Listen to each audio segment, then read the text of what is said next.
Est-ce qu'on peut imaginer ce que serait devenu le Rwanda en 1994 si la République démocratique du Congo avait fermé ses frontières? Si nous avions ouvert nos frontières à cette époque, mais c'est parce qu'il y avait une demande de la communauté internationale pour des besoins humanitaires. Et depuis, nos malheurs ont commencé. Et donc aujourd'hui, il ne faut pas qu'il fasse semblant pour ignorer sa responsabilité dans la crise en RDC. C'est démontré depuis 30 ans. Nous sommes disposés à accueillir nos frères. Évidemment, nous devons faire le travail des contrôles, c'est procédural, pour nous assurer que derrière les réfugiés, nous connaissons les méthodes, qu'il n'y ait pas des gens qui viennent. Et de ces points de vue, nous, on a fait notre part, qu'ils fassent la leur. Kagame n'a aucune crédibilité pour parler de ces questions des réfugiés, parce que lui-même refuse de parler avec ses frères, les FDLR qui sont en République démocratique du Congo depuis longtemps. S'il avait accepté d'ouvrir un dialogue avec eux, on ne parlerait plus de ces questions de crise en reste de la République démocratique du Congo. Donc, le chantage qu'il fait en faisant brandir des vrais et faux réfugiés, c'est un chantage malheureux, parce que, bon, si vous allez au Rwanda aussi, vous allez vous rendre compte qu'il n'y a pas de nouveaux réfugiés congolais au Rwanda, parce qu'aucun Congolais ne peut accepter de vivre dans une prison. Le Rwanda, c'est une prison.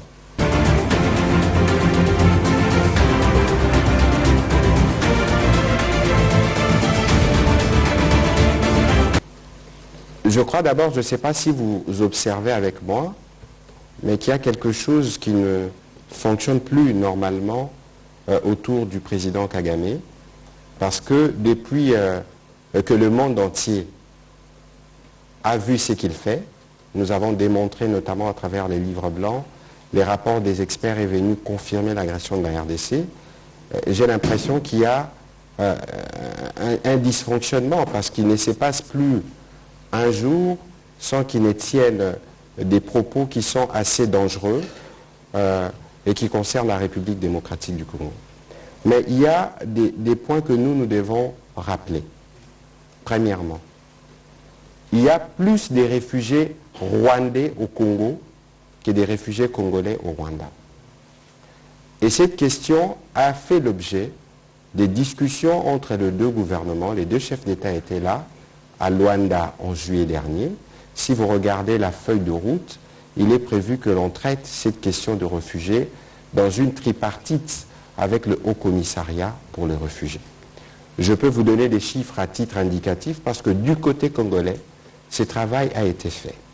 Les chiffres au 30 novembre 2022 disent qu'il y a à peu près 77 000 réfugiés congolais au Rwanda, qui sont du fait des agissements du gouvernement rwandais.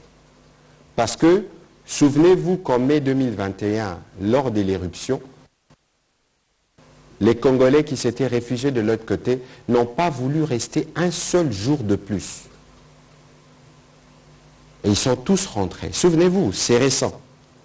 Et donc, il y a ces réfugiés qui sont là-bas, qui malheureusement sont instrumentalisés pour de fins politiques. Quelquefois, c'est inhumain parce que dans l'attitude dont fait montre le président Kagame, même si j'ai vu qu'il y a eu une tentative des reculs sur le sujet, mais il a dévoilé ses vraies intentions. Ça veut dire que pour lui, les droits humains n'ont aucune valeur parce que vous ne pouvez pas vous permettre en tant que chef d'État, vous vous dites panafricaniste, de faire un chantage à la communauté internationale sur des vies humaines en bafouant tous les textes légaux en la matière. Et pourtant, il y a ces fameux deals du siècle avec 140 millions de pounds, 140 000 pounds par tête des réfugiés qui a été fait à corps et à cri avec le gouvernement britannique. Peut-être que la pression, il voudrait que la communauté internationale commence à payer par tête des réfugiés parce que c'est finalement l'argent qui vaut plus que tout. Deuxièmement, aujourd'hui, il ne faut pas que nous soyons distraits. Derrière le président de la République, nous travaillons à défendre l'intégrité de notre territoire. Aujourd'hui, nous sommes engagés, et vous avez suivi tous les communiqués qui sont sortis dans le processus de Luanda, où chacun a ses responsabilités. il ne faut pas que le Rwanda se dérobe de sa part de responsabilité. Parce que sur la question des réfugiés, nous sommes disposés à accueillir nos frères. Évidemment, nous devons faire le travail des contrôles, c'est procédural, pour nous assurer que derrière les réfugiés, nous connaissons les méthodes, qu'il n'y ait pas des gens qui viennent. Et de ces points de vue, nous, on a fait notre part, qu'ils fassent la leur. Quid des réfugiés rwandais en République démocratique du Congo? Ces réfugiés qui, pour lui, sont tous devenus FDLR, force négative. Encore que nous ne ferons jamais comme lui parce que nous sommes hospitaliers et disposés. Est-ce qu'on peut imaginer ce que serait devenu le Rwanda en 1994 si la République démocratique du Congo avait fermé ses frontières? Si nous avions ouvert nos frontières à cette époque, mais c'est parce qu'il y avait une demande de la communauté internationale pour des besoins humanitaires. Et depuis, nos malheurs ont commencé. Et donc aujourd'hui, il ne faut pas qu'il fasse semblant pour ignorer sa responsabilité dans la crise en RDC. C'est démontré depuis 30 ans. Et donc aujourd'hui, nous sommes engagés dans un processus qui pour nous est le plus important, reconstruire notre appareil sécuritaire. Nous avons souscrit à une dynamique qui nous permettra d'arriver à la paix et nous voulons, nous, arriver à cela. Mais pour ce qui concerne ces déclarations, c'est dans les mêmes esprits qui aujourd'hui ont dit la République démocratique du Congo engage des mercenaires. Nous étions à Londres, vous aviez suivi le président de la République qui avait répondu très clairement sur cette question. Il a dit qu'on ne va pas recourir à une milice pour régler les problèmes de milice. Mais la République démocratique du Congo, comme un État souverain, est en droit d'organiser sa défense. Lorsque nous avons des avions Sukhoi, mais il y a un personnel technique qui doit les entretenir. Et si nous ne disposons pas de la main-d'œuvre, qu'est-ce que nous faisons? Lorsque la République a besoin de former ses militaires, on a besoin des instructeurs et que nous avions de compétences, notamment des anciens de la Légion française. Est-ce que nous, on doit s'y priver de recourir à des moyens qui puissent nous permettre d'assurer la formation de nos militaires pour défendre l'intégrité de notre territoire?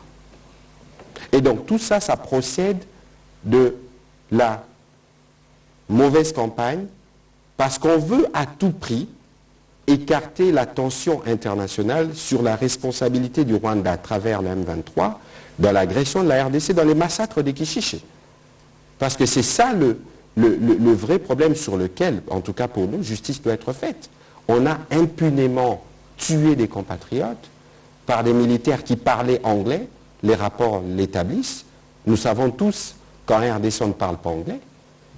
Mais donc aujourd'hui, il ne faudrait pas qu'on cherche des faux fuyants pour nous écarter de l'objectif essentiel. Et je vais terminer sur le sujet, peut-être que mon collègue pourra dire un mot de plus à propos. Les droits humains, c'est la preuve véritablement que les droits humains n'ont aucune valeur pour le président rwandais. Ni la liberté d'expression, ni la liberté de manifester. Et d'ailleurs, pour la liberté de manifester, on instrumentalise des réfugiés congolais parce qu'il y a un calcul politicien derrière. C'est le paroxysme de l'indécence. Mais nous, comme République démocratique du Congo, nous allons faire notre part. Nous allons respecter nos engagements et nous allons travailler à restaurer la sécurité dans cette partie de notre territoire et nous assurer que nos efforts pour la reconstruction de notre appareil militaire s'effacent et pour continuer notre chemin en tant qu'État et en tant qu'État qui veut véritablement jouer son rôle stratégique à la fois au plan militaire, économique, au cœur de l'Afrique. Collègues, vous avez peut-être un petit commentaire sur ces sujets qui malheureusement nous sortent du sujet principal. Merci beaucoup. Moi je crois que vous avez tout dit. Je vais seulement dire que Kagame n'a aucune crédibilité pour parler de ces questions des réfugiés.